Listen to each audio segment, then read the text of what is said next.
ایک واقعہ آپ کے سامنے رکھنا چاہ رہی تھی اٹلس سیرہ سے.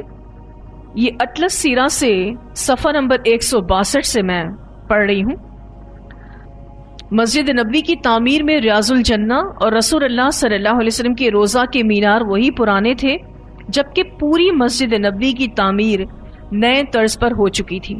ایک انجینئر جاوید قریشی، جنہوں نے 1964 یعنی 1964 میں امریکہ سے گریجویٹ کیا، 3 سال مسجد نبوی کے تعمیراتی منصوبے میں شامل رہے.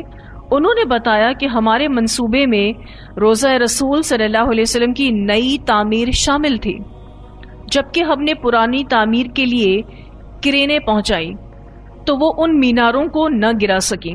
کافی کوشش کرنے کے باوجود جب ایسا نہ ہو سکا تو سعودی گورنمنٹ نے یہ مسئلہ اپنے علماء کے پاس بھیجا، تو انہوں نے اسے روک دیا اور کہا کہ ان میناروں کو نہ گرائیں، یہ آپ کے بس کی بات نہیں. ہوتا یہ تھا کہ جیسے ہی کرین اوپر جاتی، اچھی بھلی چلتی ہوئی کرین اوپر جا کے رک جاتی، اور کتنی بار کوششیں کی گئیں. اب مسئلہ علماء کے پاس آیا، انہوں نے کہا کہ آپ اس کو مت توڑو، اس پرانی تعمیر کو رہنے دو، کیونکہ اس کو توڑنا آپ کے بس کی بات نہیں. ابھی بھی آپ جائیں گے تو آپ کو یہ پورشن پرانا ہی نظر آئے گا. پوری مسجد نئے طرز پر تعمیر ہو چکی ہے، لیکن یہ ایریا وہی پرانا ہے جو ترکوں نے بنایا تھا. اس موقع پر یہ جاننا ضروری ہے کہ یہ مینار مسجد نبوی کیسے تعمیر ہوئے تھے، یہ پورشن کیسے تعمیر ہوا تھا، اس کے پیچھے کون سی ایسی وجہ ہے کہ آج اگر اس کو کوئی کرین توڑنے کے لیے اوپر جاتی ہے تو وہ کام کرنا ہی چھوڑ دیتی ہے.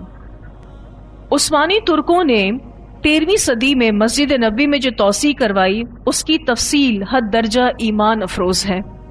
ترکوں نے جب اس کام کا ارادہ کر لیا تو انہوں نے اپنے وسیع و عریض سلطنت میں اعلان عام کیا کہ انہیں عمارت کی تعمیر سے متعلق علوم فنون کے ماہر درکار ہیں.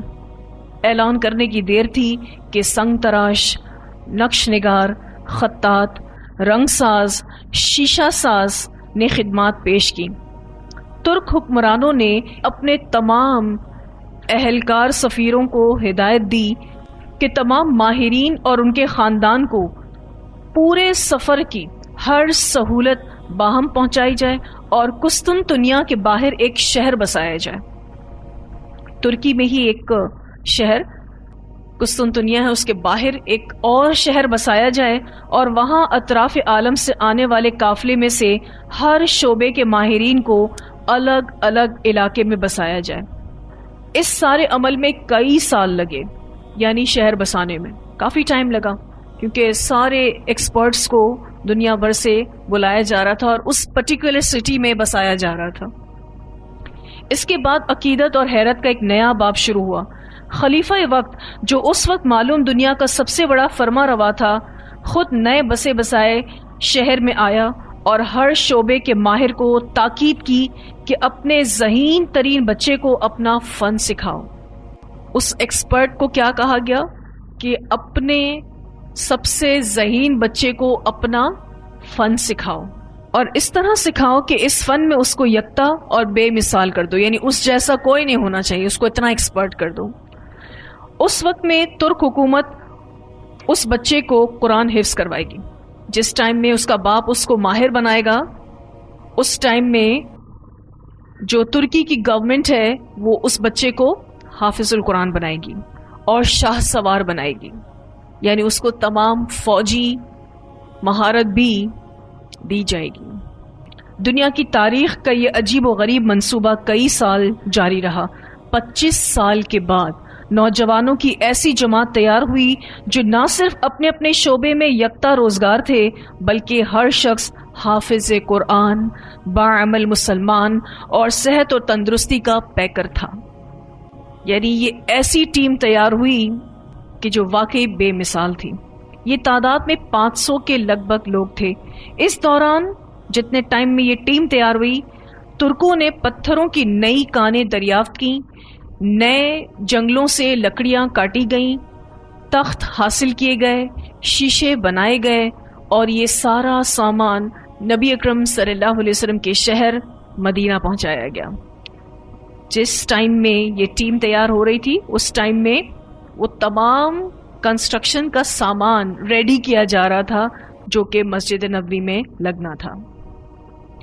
اور ادب کا یہ عالم تھا کہ مدینہ میں مسجد نبوی سے کئی میل دور یہ بستی بنائی گئی تاکہ پتھر کٹیں تو شور سے مدینے کا ماحول خراب نہ ہو، کیونکہ ماربل کی کٹنگ، پتھروں کی کٹنگ اور لوہے کے جو بھی کام ہو اس سے ایک ایسا شور ہوتا ہے کہ بہت زیادہ ڈسٹربنس ہوتی ہے. اسی لیے ان تمام کاموں کے لیے مسجد نبوی سے کئی میل دور یہ بستی بنائی گئی تاکہ پتھر کٹیں تو شور سے مدینہ کا ماحول متاثر نہ ہو. احتیاط کا یہ عالم تھا کہ کٹا ہوا پتھر مسجد نبوی پہنچتا اور اگر اس میں کسی قسم کی تخفیف یا ترمیم کرنی پڑتی تو پھر یہ کٹنگ کے لیے اس بستی میں واپس لے جایا جاتا. یعنی اس پتھر کو جو تھوڑا بہت زیادہ بڑا آ گیا یا کچھ صحیح سے نہیں کٹا تو وہیں نہیں کاٹا گیا، دوبارہ وہاں بھیجا گیا. احتیاط کا ایسا عالم تھا. اور ماہرین نے کام شروع کیا تو ان کو حکم تھا کہ ہر شخص کام کے وقت باوضو رہے گا، مسلسل قرآن کی تلاوت کرتا رہے گا. کیسے قرآن کی تلاوت کرتا رہے گا؟ سارے حافظ تھے، سارے حافظ تھے، جتنے بھی ایکسپرٹس تھے. اور تعمیر نو اور توسیع کا کام 15 سال جاری رہا. ایک حصے کو منہدم کر کے اسے بنا لیتے، پھر دوسرے حصے کی تعمیر شروع کرتے تاکہ نماز باجماعت میں رکاوٹ نہ ہو، نماز ایز پر روٹین چلتی رہے. ریاض الجنہ کی تعمیر میں چھت اور ستونوں کے درمیان لکڑی کے تختے لگا دیے گئے، یعنی شیڈز بنائے گئے تاکہ چھت جب گرے تو اوپر سے مٹی نہ گرے. حجرہ مبارک اور قبر مبارک کی جالیوں کے گرد کپڑا لپیٹ دیا گیا تاکہ گرد و غبار اندر نہ جائے. اس محنت اور جذبے کے ساتھ جب یہ کام کیا گیا تو پھر اس کو یہ کرینز کیسے گرا سکتی ہیں؟ یہ ترکوں کے دور میں 13ویں صدی میں یہ توسیع ہوئی تھی، آج بھی وہی ہے، اس کو کوئی نہیں ہٹا سکتا. پریشان ہو گئے آج کل کے انجینئر کی یہ کیا معاملہ ہے کہ جس مشین کو اوپر کاٹنے کے لیے بھیجتے ہیں وہ کام ہی نہیں کرتی، نیچے لاتے ہیں پھر چلنا شروع، پھر اوپر لے جاتے ہیں پھر بند.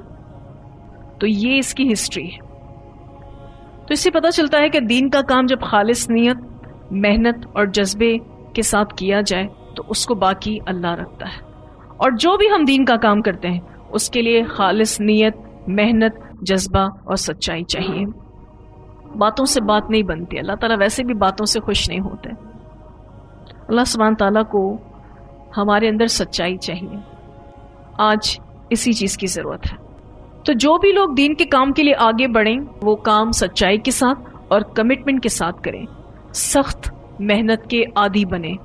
جب تک کہ محنت نہیں ہوتی یہ کام نہیں ہو سکتا. بغیر محنت کے دین کا کام نہیں ہو سکتا. اس کو آپ خون جگر جب تک نہیں دیتے تب تک کام میں وہ برکت نہیں آتی.